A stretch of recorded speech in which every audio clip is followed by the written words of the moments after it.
გამარჯობა, მე ვარ ირაკლი კბილაშვილი, სპორტის უნივერსიტეტის სტუდენტი.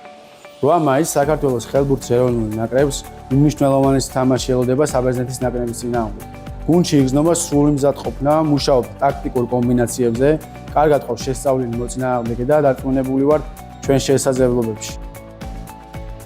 თუ რაც შეეხება როგორ ვათავსებ სპორტულ კარიერას და საუნივერსიტეტო ცხოვრებას, ამჟამად თამაშობ რუმინეთში. სპორტის უნივერსიტეტის ელიტარულ სპორტსმენთა ხელშემწყობ პროგრამამ მეხმარება ვიყო სტუდენტი და აქტიური სპორტსმენი. პროგრამის ფარგლებში ელიტარულ სპორტსმენებს აქვს სასწავლო პროცესისა და გამოცდების ინდივიდუალური გეგმა, გასვლითი ლექცია და დისტანციური სწავლების ფორმა. სწორედ ამიტომ აქტიური სპორტსმენებისთვის სპორტის უნივერსიტეტის სწორი არჩევანია.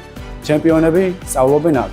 რაც შეეხება თამაშს, დარწმუნებული ვართ, რომ ახალი სპორტის სასახლე გულშემატკივრებით გაივსება და ჩვენს ყველანი ერთად შევძლებთ ევროპის ჩემპიონატის ზედიზედ მეორედ გასვლას.